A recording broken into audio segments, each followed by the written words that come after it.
As a poet, you would think that I would be a big fan of titles because poems are like short little pieces of writing that are supposed to have a title. But I've never been very good at giving my poems a title. And I think that might be more to my credit than some people might think.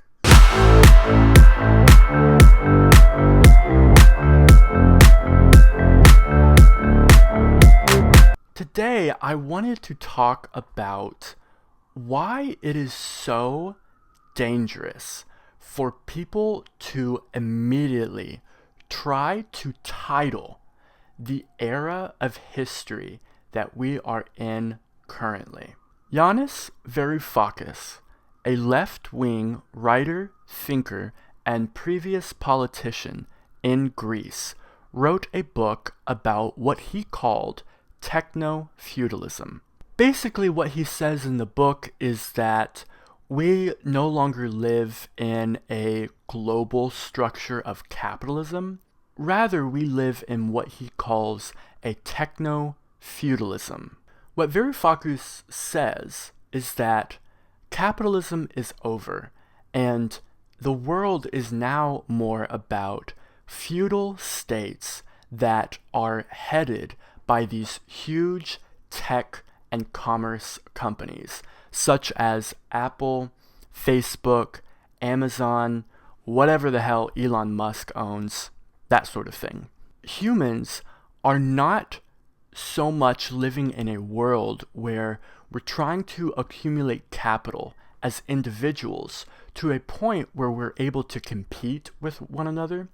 Rather, these big companies have gotten such a monopoly on the exchange and flow of products, goods, money, that we now, the people, are paying rent to these companies in order to live. I don't know if I can really give Varoufakis' work the critical evaluation that it deserves, but I can certainly tell you that it is not creative to do what Varoufakis has done.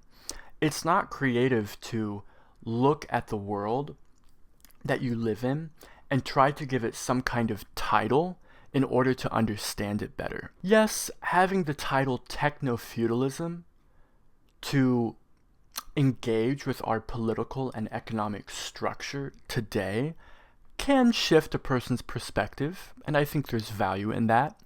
But if we truly want to get out of this cycle of inequality, injustice, oppression, material and spiritual suffering that we have been in for several centuries, it's not enough to try to give the era we live in a title.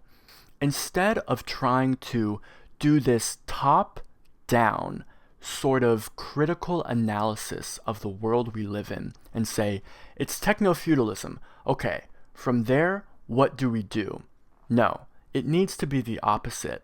We need to have creative engagement with all areas of life, all human experiences that exist today, and allow to arise up out of that in a bottom-up structure or method.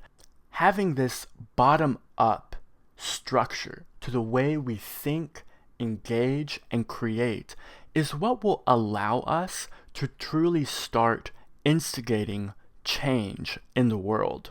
You need to delve deeply into what you experience and what you think, because if you don't, if you just blindly accept the titles that people give you about stuff, oh, we live under neoliberalism. Oh, we live under techno-feudalism. Oh, this is fascism. That's communism. This is capitalism. If you get too caught up in the titles that people are feeding you, you will lose sight of the greater picture.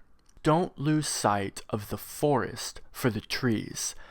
Don't lose sight of the rich, varied experience that humans bring to the table just because you get enamored with Oh, there's this theory called technofeudalism. Oh, there's this thing called communism. Maybe, it can help save us. No, these are wildly reductive theories. Theory is something that you have to pass through in order to get to a point where you abandon theory. And this is incredibly true. Capitalism, communism, technofeudalism, these are titles. These are theories of the world. They are wildly reductive.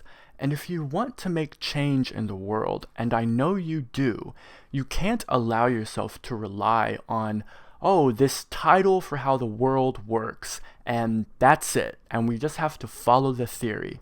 No, theory is not what will save us. My name is Andrew Tai, world famous poet superstar who is urging you to look beyond titles, because I will always love you.